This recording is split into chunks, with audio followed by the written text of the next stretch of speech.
pagi me ilau kami daraku sengan di nuam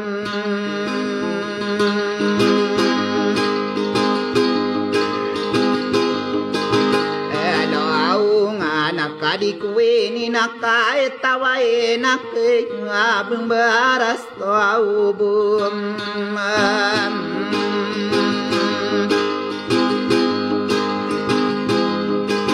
Odai wai nani nangai mamwan dio ngkau au perubung astai maraga au sapi ai radu ai timane nasi ini nasto au penang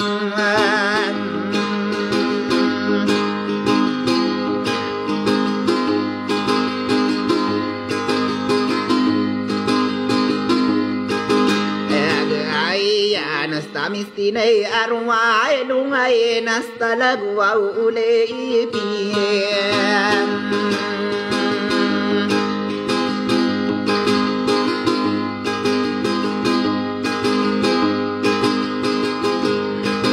Este ainda o apirila sama kadai radua kumiai pagi ai nananga karare nuna kurwana kakagie mapem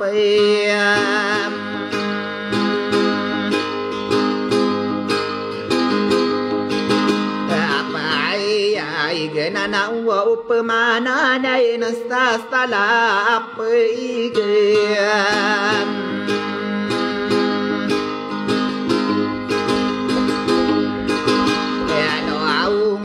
Kadi kuini naka tawai napuau tariai bayai lawan hindari dikilai ada jinami lumba ikem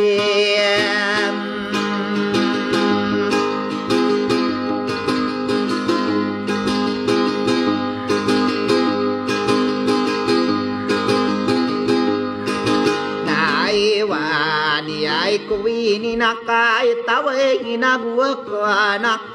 jabem Tai ai apa lau berandingan wabai kuro disaguan dingana ai stidi ai ni dia wame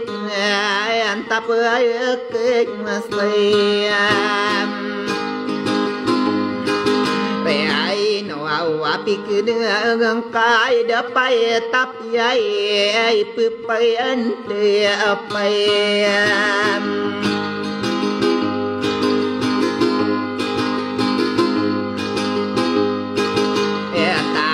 Ko au na lagi dua buku ai ribuau na dia takam kinai wai ai stidi ai ni dau na long ai imbe ai ko au na ko le na rai wang tu au kagi astuk ngokam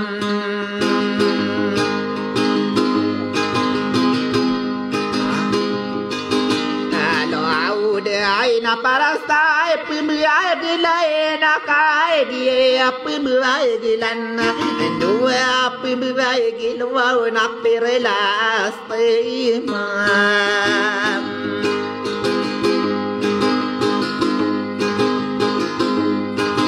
Ai na wamademan sati ai gie na uma ko lamaya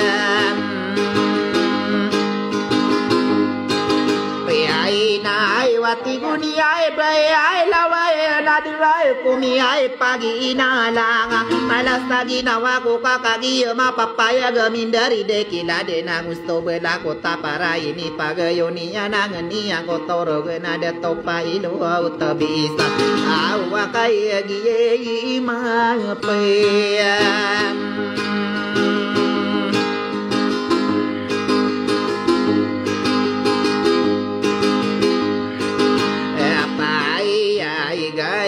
Au tua tandai nau au mari nau mam Esto au kata nati ai guni ai bai nau ai nade ai nuas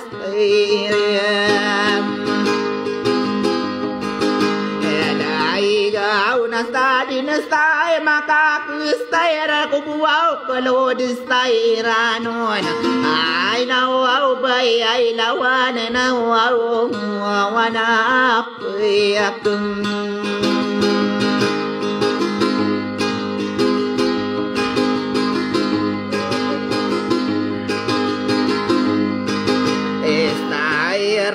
na pagdi matasay lalag na buwaw kaludas ngaon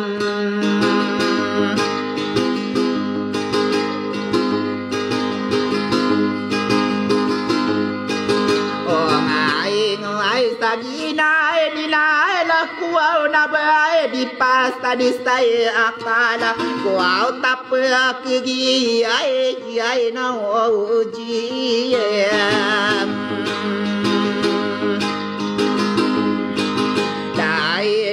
ay kaya kaya tay gang kuaw na di kuaw kasuam ono auri ay nadakutan to pagat kami akam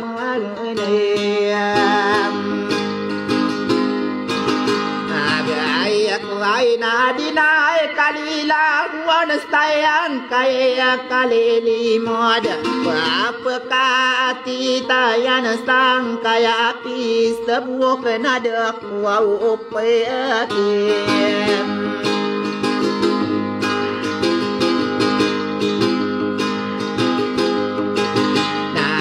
lang napirla sesama kader nai nukai ginam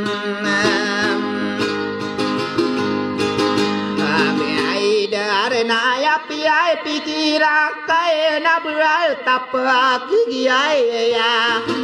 ai deran waun tawan kaya ranuong ko pai manas tai nu ada tau anai na uji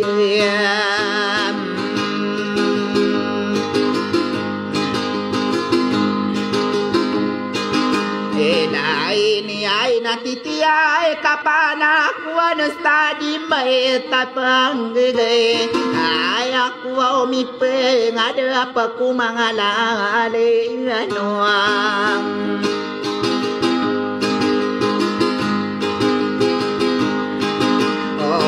ay tawa pistapay ariku sangkay dapegaroy katakuan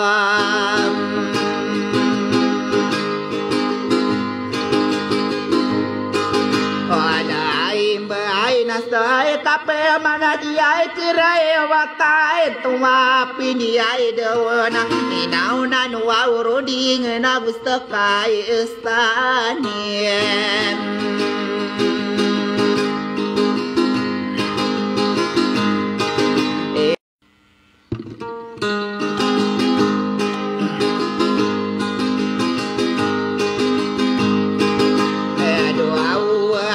kapapa taguinaya statiay kuruaw namwaw ngangana dato pay ilaw tabiyay stadi puti ay idiyay ibem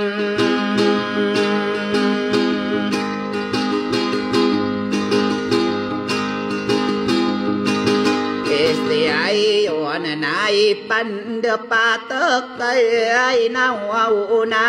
jelam no aura pai miliai dirabatai nagi gua apo awanan ayau tua tadwai nade ai tua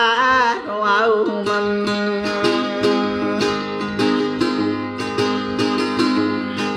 rai ko aum sadi lai bilai bigwai nade to sa abilai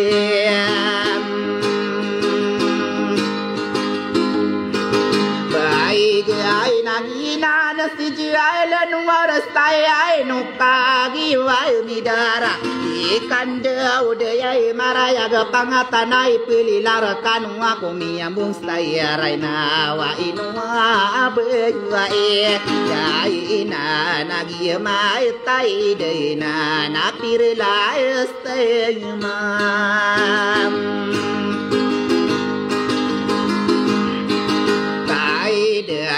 alala na kuwaratay adiligwa inigwarin.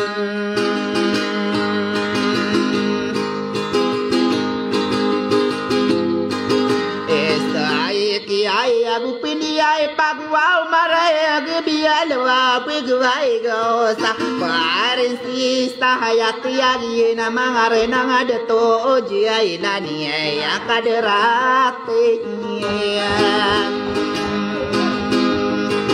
rai di ay parin sayar may nanay ni tirlas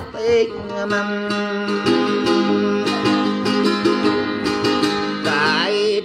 Nai nau pagari ko agina nastegiem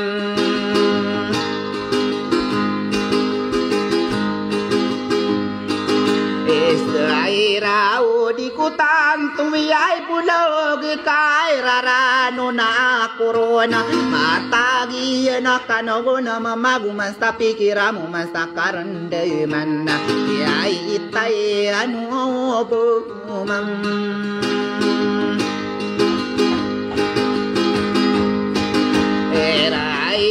Nanay panepati yung ipanalamat ako na datarong bibaya ako ay nainuay na namayam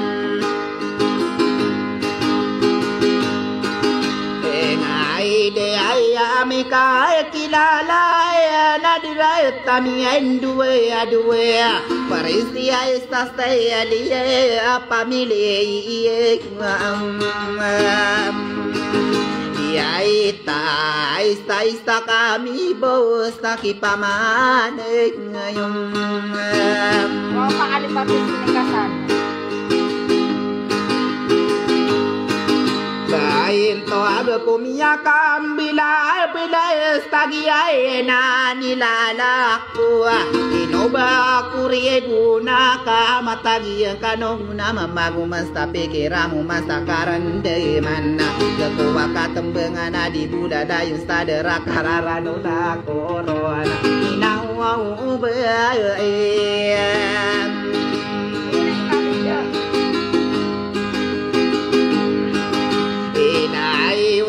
sa inupay ako ay bunay apirla sa makaidara wow sa kaya jiyelani ay agiyagaw apuwanana tay masaya kiandi ay naaw nanorodinga gusto kayo sa nisiray na tamang ko ang kiyastali ay gakuay na imampaw adwa mawadas tayo imaw dayas ako.